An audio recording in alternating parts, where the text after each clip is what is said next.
Hello, all my dear students. Today I'll be teaching you chapter number 7, that is temperature and its measurement from your NCERT science book. All right, so stay with me through the video so that I can give you a detailed explanation of the entire chapter. Now, here the story begins with Lambok and his elder sister Phoebin living in Shillong. Okay, so what happens one day? They come home from school, both brother and sister. They return from school. Their parents were away at work, they were not at home. So Lambok, he complained that he was feeling feverish. So he told his sister that I'm feeling feverish. Phoebin touched his forehead and felt that he might be having a fever. So when Phoebin, his sister, she touched her brother's forehead, she felt as if he might be having fever. So what did she do? To confirm whether he has fever or not, she took out a thermometer which was kept in the almirah. She washed its tip with soap and water and measured Lambok's temperature. Okay. To her relief, she found that his temperature was normal. So on the thermometer, she found that he did not have fever. His body temperature was normal. Now what did she do? She washed the thermometer tip again, dried, and put it back. And then what did she do? She asked Lambok to change his school uniform, eat his lunch, and rest for some time. Now the question is, can it always be correctly judged that a person has fever only by touching a person? Now in this story, if Phoebin, Lambok's sister, would have touched his forehead and she felt that he had fever, but what did she do? To confirm, she took out a thermometer and checked his fever. All right, so by touching she felt he's feverish, but after measuring it on the thermometer she realized that he did not have fever. All right, so can you always correctly judge just by touching a person that he has fever? No, absolutely not. Just by touching you cannot judge whether a person has fever or not. Therefore, we should always use a proper device to measure whether a person has fever or not before giving any kind of medicine. All right. Now, 7.1, hot or cold. We know from experience that some bodies are hotter than others, right? For example, during summers, if you touch the water coming out from the tap, it will be hotter than the water which is stored in the matka or the water which is kept in the refrigerator. All right. So we can realize this by merely touching the two samples. Just a second. Yes, we can realize this by merely touching the two samples of water. But can we always rely upon our sense of touch? Okay, to understand this, we should do an activity. So let us see what is activity 7.1. In activity 7.1, we are taking three large containers and labeling them as A, B, and C as shown in figure 7.1. So you see in figure 7.1, there are three large containers A, B, and C. All right. What do we do next? Pour warm water in container A, tap water in container B, and ice cold water in container C. So first we will take three containers. In the first container, what are we going to take? Warm water. In the second container, we are going to take tap water. And in the third container, we are going to take ice cold water.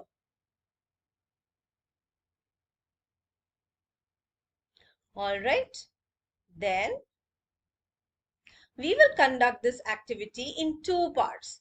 One is prediction and second is observation. All right. So firstly, we will predict how we are going to feel if we will dip our right hand in A, left hand in C, and keep them in for 1 to 2 minutes. And then after that, we will pull out both our hands and put it in container B simultaneously. So first you're going to predict your answer. So for prediction, you just need to think. So first you're putting your hand in container A. You're going to feel warm, right? Now you're going to put your other hand in container C, which is ice cold. So we are going to feel cold. Now we withdraw both our hands and put it in container B. Now how do we feel? Do we feel hot? Do we feel cold? Or do we feel just normal? Because tap water is at room temperature. Okay, so that is the prediction. What did you predict? For warm water, let us suppose we will feel hot because it is warm. For ice cold water, we will feel cold, obviously. And for tap water, since it is at room temperature, I predict we will feel normal, right? Neither hot nor cold. Okay, so that is our prediction. Now what do we need to do? We need to write down our predictions. So all of you are going to try this activity and write down your predictions, and if you have any problem, mention it in the comment section. We can discuss it. Okay, so what will my right hand feel in dipping it in when we are dipping it in B? So, and what will my left hand feel on dipping in it in B? So, what do you think? Will both hands feel normal, or will it feel different? Okay, that is your prediction. Okay, that you are going to write your prediction, what you think. Okay, now conduct the activity and write down your observation, like what you actually feel. So students, what will you actually feel is when you take out your hands from hot water and put it in normal water, that is the water at the room temperature, that is the tap water, you may feel cold, right? In same way, when you take out from your hand from your ice water and put it in the tap water, you may feel hot, right? So that is how I think you will feel. But how you will feel completely justifies when you do the experiment. Okay, so you are going to do this experiment and write down your observations. All right, now what you need to do now, compare your observation, match with your predictions. Did your right hand feel that the water in the container B is cool, while your left hand feel that the same water is warm? What do you infer from these observations? What do we infer? That we cannot always rely upon our sense of touch to decide correctly whether a body is hot or cold. So to find it correctly, we need to measure its temperature. All right. So what is a temperature? Temperature is a reliable measure of hotness or coldness of a body. What is a temperature? Come again. A reliable measure of hotness or coldness of a body is its temperature. You can also write temperature. It is the degree of hotness or coldness of a body. It is the degree of hotness or coldness of a body. That means how hot a body is or how cold a body is, that measure is called temperature. Okay, a hotter body has higher temperature than a colder body, and the difference in temperature between the two bodies tells us how hot a body is in comparison to another body. For example, there is one body A and another body B. Body A is 20 degrees C, body B is 100 degrees C. So we know that body B is 80 degrees C more than body A. All right. So how hot is body B? 80 degrees C more. All right. So now there is a device that measures the temperature. That device is called thermometer. So what is a thermometer? It is a device that measures temperature. Now, there are two kinds of thermometer that you are likely to come across. One is clinical thermometer and the other one is laboratory thermometer. Clinical thermometers are those thermometers that are used to measure human body temperature, whereas laboratory thermometers are used for many other purposes and specially used in lab for experiments. All right. Now, let us learn more about these thermometer and how we can use them to measure temperature. All right. So 7.3. Now, first we will discuss about clinical thermometer. Now, clinical thermometer, as I told you, it is used to measure temperature, human body temperature. Measure human body temperature.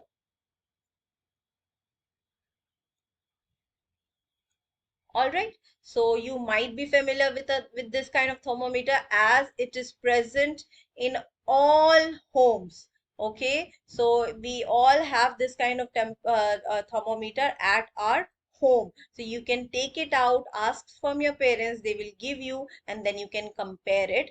This is called a clinical thermometer. Now, among the clinical thermometer, this is a digital clinical thermometer. All right, there is two types of clinical thermometer. We will be discussing that also. One is your mercury thermometer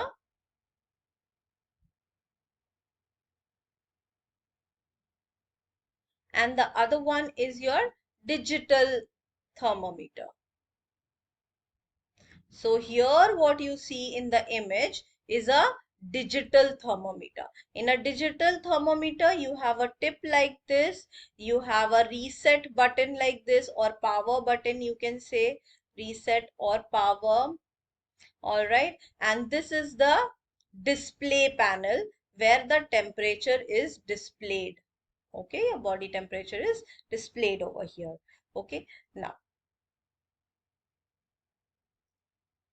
the temperature, when the thermometer, how we measure the temperature? By placing in contact with the person's body. So for measuring, the clinical thermometers generally use a scale which is called the Celsius scale. So Celsius scale, the unit is degree Celsius and it is denoted by degree C. Okay, so just like in a scale, when you use a scale, the markings are there in the scale like this, right? So what are these marking? They are either in centimeter, they are in inch, they are in feet, right? So here we have a temp thermometer where we measure the degree of the temperature in Celsius scale.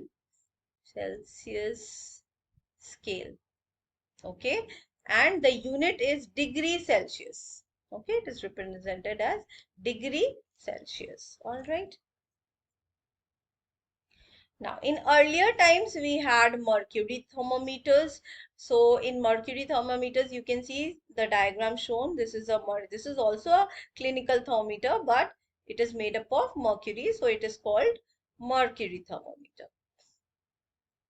Okay, it was also used for measuring the body temperature, but mercury is an extremely toxic substance. Also, it is difficult to dispose of if the thermometer breaks accidentally. That means if this thermometer breaks accidentally, it becomes very difficult to dispose of the mercury. Do you know why? Because mercury is liquid at room temperature. Mercury is liquid at room temperature.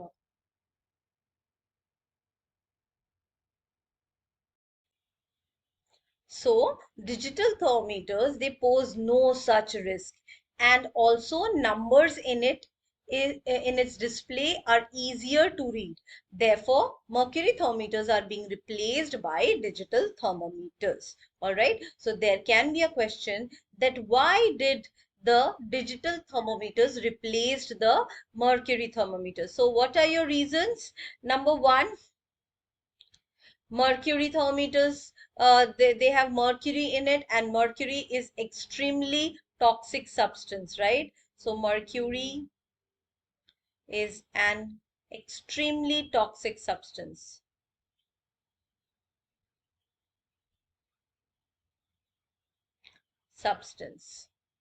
All right, whereas digital thermometers, they pose no such risk. Number two, mercury is difficult to dispose if the thermometers breaks accidentally, but that is not in case of digital thermometers. All right, so point number two, difficult to dispose. Mercury, difficult to dispose.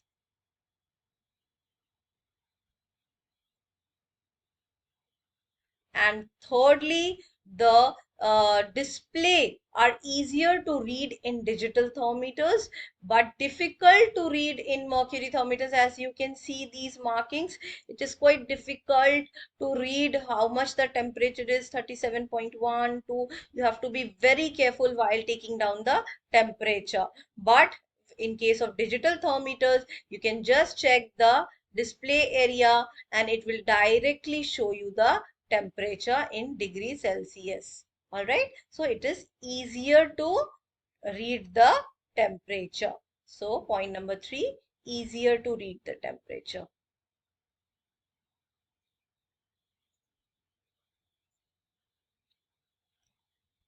Where? In digital thermometer. And that is why the digital thermometer replaced the mercury thermometer. Okay, so during COVID-19, one more interesting fact, during COVID-19 pandemic, some special thermometers were used which could measure the temperature of a person from a distance. That means you don't even have to actually bring the thermometer in contact with the person. What those thermometers? Those thermometers are non-contact thermometers, and they are also called infrared thermometers, something like this, which could just measure the temperature of your body from a distance. So such thermometers can measure temperature without touching a person's body, and thus it reduces the risk of spreading the disease, and that is why it was more commonly used when the pandemic was there, okay, during the COVID-19 pandemic. All right. Now we have another activity, that is 7.2. In this activity, it will teach you how you can measure the temperature using a digital thermometer. So now you all have grown up and you all should know how to use a digital clinical thermometer, so that in future, if anyone has fever around you, you can easily check their body temperature on your own. So let us start. First, what you need to do, you need to have a digital clinical thermometer. Now, you can measure your own temperature. You can measure the temperature of some of your friends also. All right. So talk to your friends who want to get it checked by you, who is willing to get their body temperatures measured by you. Okay. So first, what you need to do is step one, you have to wash your hands. Okay. After washing your hands, you wash the tip of the digital thermometer with soap and water. Okay. Now, second, what are we going to do? We are going to reset the thermometer by pressing the reset button. So I showed you, there's a reset button in the thermometer, this. So what are you going to do? After washing this tip with soap and water, you're going to press this reset button. All right. So once you press the reset button, what happens? The temperature is reset to a normal temperature. Okay. Now, step 3, place the thermometer under the tongue and close your mouth. Wait till the thermometer makes a beeping sound or flashes a light. So these digital thermometers have a facility that once your temperature is ready to be read or ready to be, it's already displaying on the thermometer, what you can do is, what it does is, it gives a beeping sound telling you that now you can take the reading. All right. So now you take it out from the mouth and read the temperature on the digital display. That is your step 5. And then you record the temperature in table 7.1. Also, after that, what you need to do is clean the tip of the thermometer with soap and water, dry it, repeat the above steps with your friend, and once you're done with the measurement, again clean it with soap and water, dry it, and keep it back from where you took it out.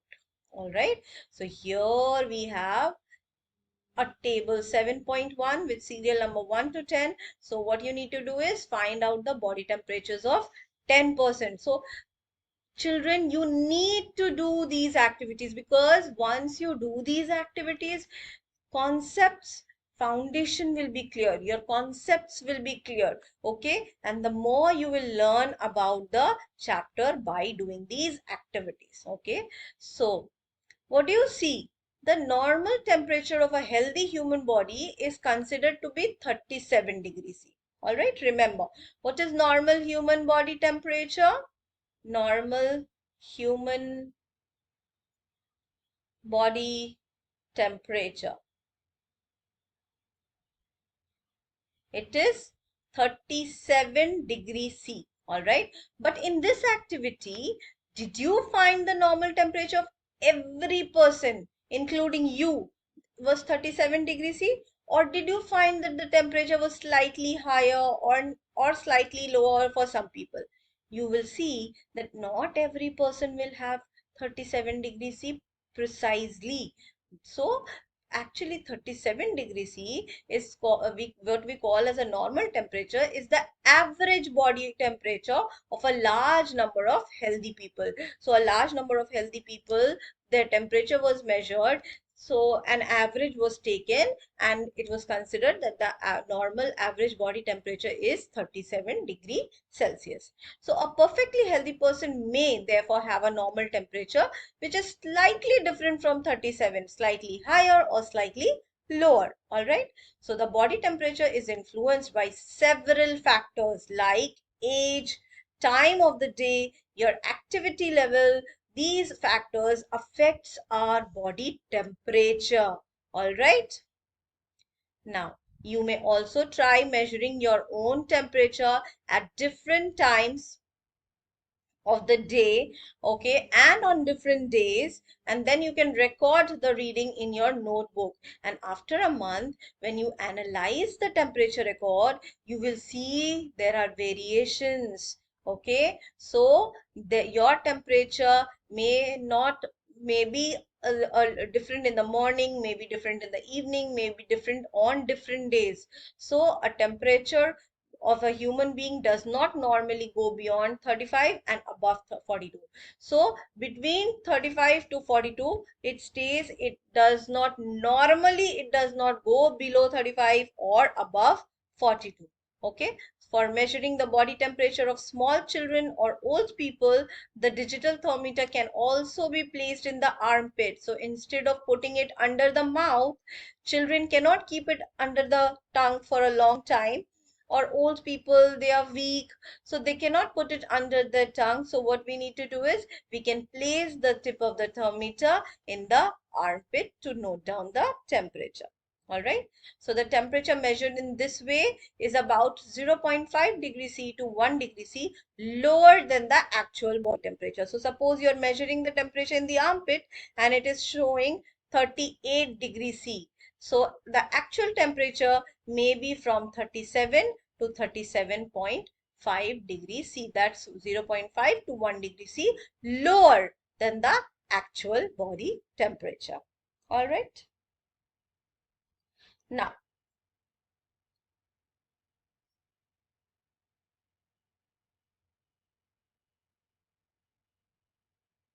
there is another scale.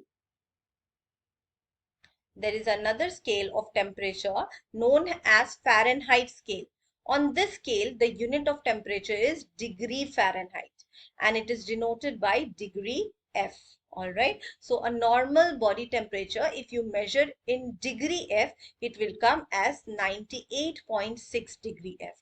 So in Fahrenheit scale, the normal body temperature is 98.6 degree F, and in Celsius scale, it is 37 degree C. All right. So a temperature measured as 37 degrees C on Celsius scale is equivalent to 98.86 degree Fahrenheit on Fahrenheit scale. All right. The Fahrenheit scale is not used in most scientific studies anymore.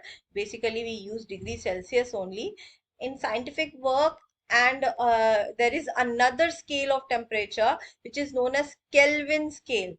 On this scale, the unit of temperature is Kelvin, and it is denoted by the symbol K, not degree K, just K. So the SI unit of temperature is Kelvin. What is the SI unit of temperature, children? The SI unit of temperature is Kelvin. Small k, E-L-V-I-N. And how do we denote it? With capital K.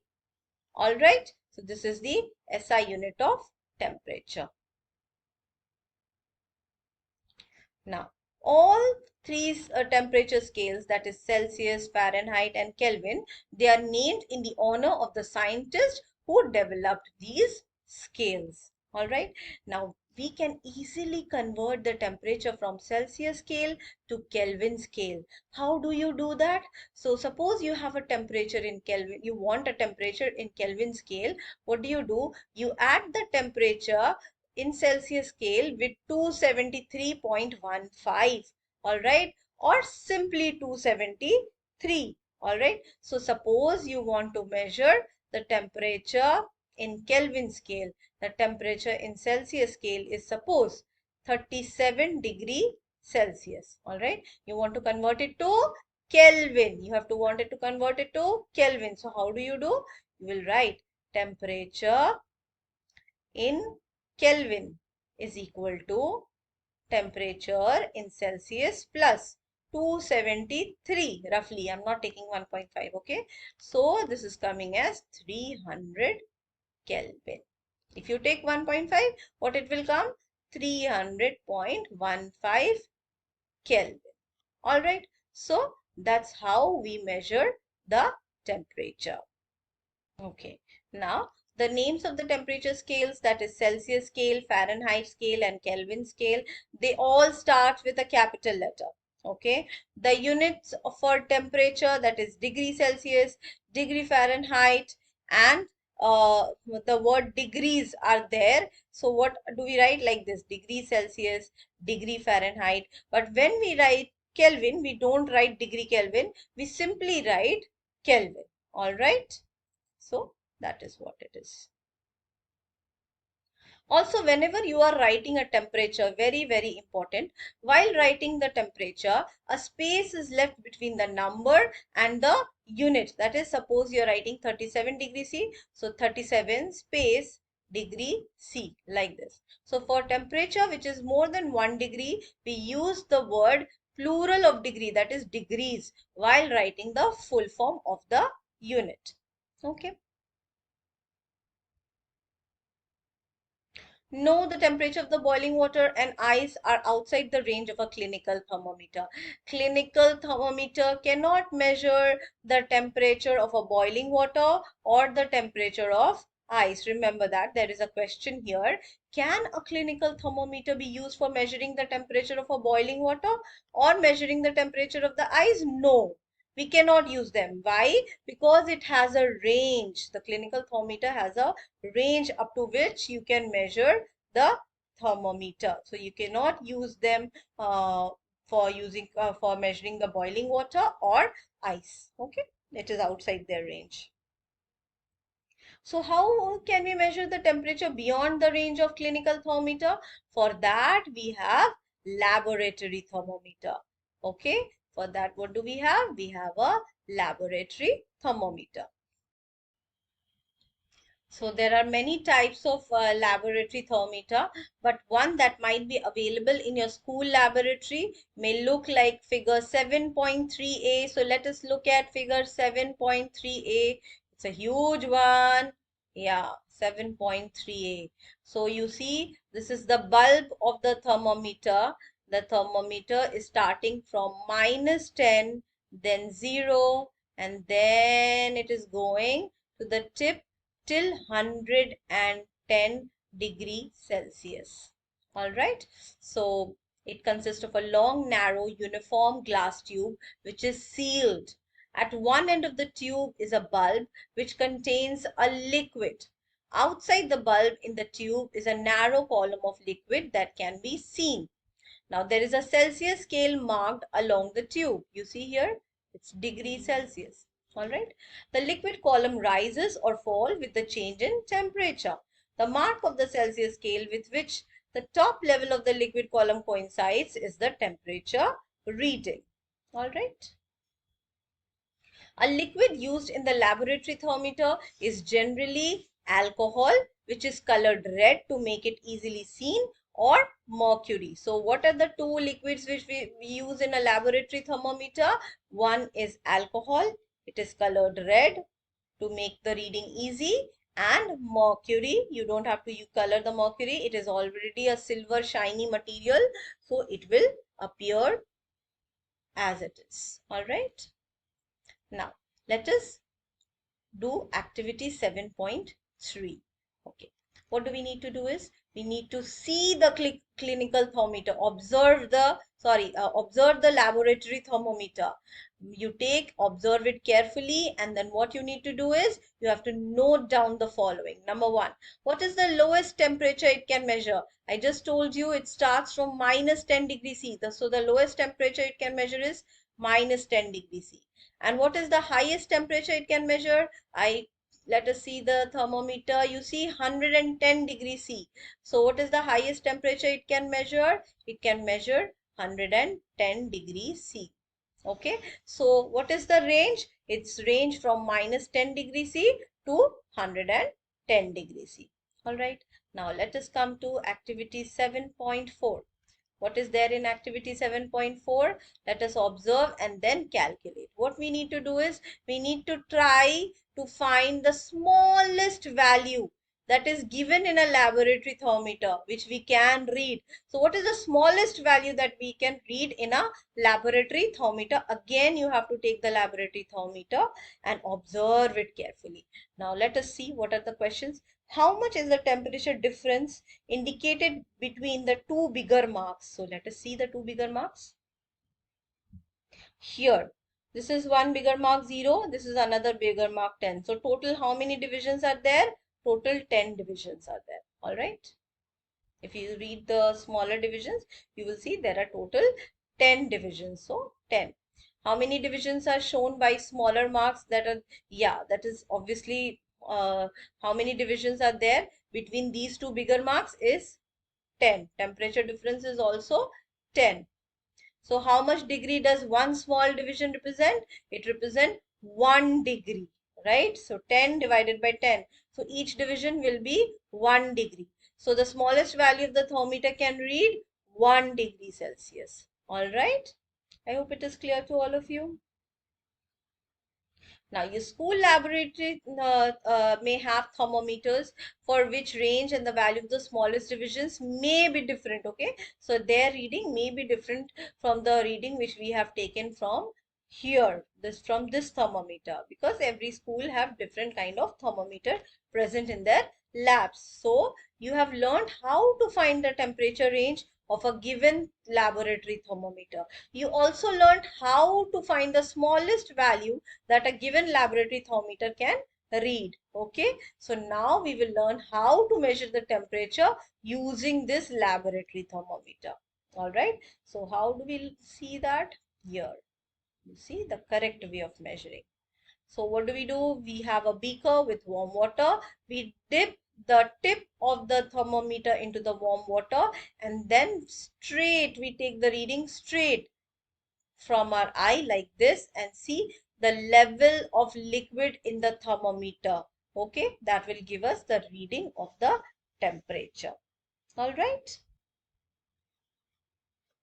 Now, activity 7.5. Let us measure. We are going to measure that. We are going to take step 1. Take some warm water in the beaker. Step 2, you have to dip the thermometer in the warm water so that the bulb of the thermometer is completely immersed in water.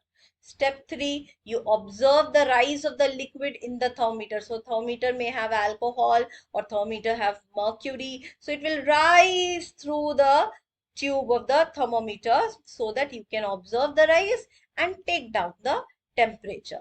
Okay. When will you take down the temperature? When the column stops rising. Note down, do not wait for too long, otherwise water will cool and temperature might come down. Okay, so what is the temperature of water measured by you? Compare it with the reading of your friends. Do you notice that as soon as you take the temperature out of water, level of liquid column begins to fall? This means that the temperature must be read while the thermometer is immersed in the water. So once the thermometer is immersed, take down the reading, because once you take it out from the water, the reading will change. All right. So here you see how we are measuring the temperature of crushed ice and boiling water using a laboratory thermometer. All right, very easy. Now that you have understood, we have used a stand, we have placed the thermometer in that stand, and then we have dipped the bulb of the thermometer into the crushed ice or boiling water so that we can get the measurement of their temperatures. All right. Now you can compare the temperature of boiling water or the temperature of ice taken down by your friends, and you will see that each of them may have a different reading. Okay, why there is a difference in the reading? You can discuss the possible reasons. Maybe they did not follow the correct procedure for reading the temperature. They did not place it properly, the bulb of the thermometer properly into the container. So there can be certain reasons that you can discuss amongst yourself. All right, now coming to air temperature. Okay, so students, the temperature of our atmosphere is the air temperature. You might have seen thermometers, which is like one, this shown in the figure 7.5. This is called a room thermometer, and it measures the temperature of the atmosphere. Such kind of thermometers are present in school laboratory, in doctor's clinic, in hospitals. What do they give you? They give you an approximate idea of the room temperature. All right. So have you seen weather reports in newspaper, TV news, internet? So from where do they get these temperatures? These reports mention the maximum and minimum air temperature of the day. So that is the air temperature. And to measure the air temperature, what do we use? A room thermometer. Okay. Now here is an activity for you all to do. What you need to do is, for different dates, find out the maximum air temperature and the minimum air temperature, and for 10 successful days, and then you can see that the maximum and the minimum temperature is different on different days, and it completely depends on the weather of each day. Okay, so it usually vary every day. Generally, as we approach the summer season, the temperature rises. During the winter season, the temperature falls. All right, so that's all for today. If you have any doubt, you can please mention it in the comment section, and in our next class I will be discussing with you the summary of the chapter and the question NCERT exercise questions in detail. So stay tuned, subscribe to my channel, and share my video with your friends. Thank you and bye-bye.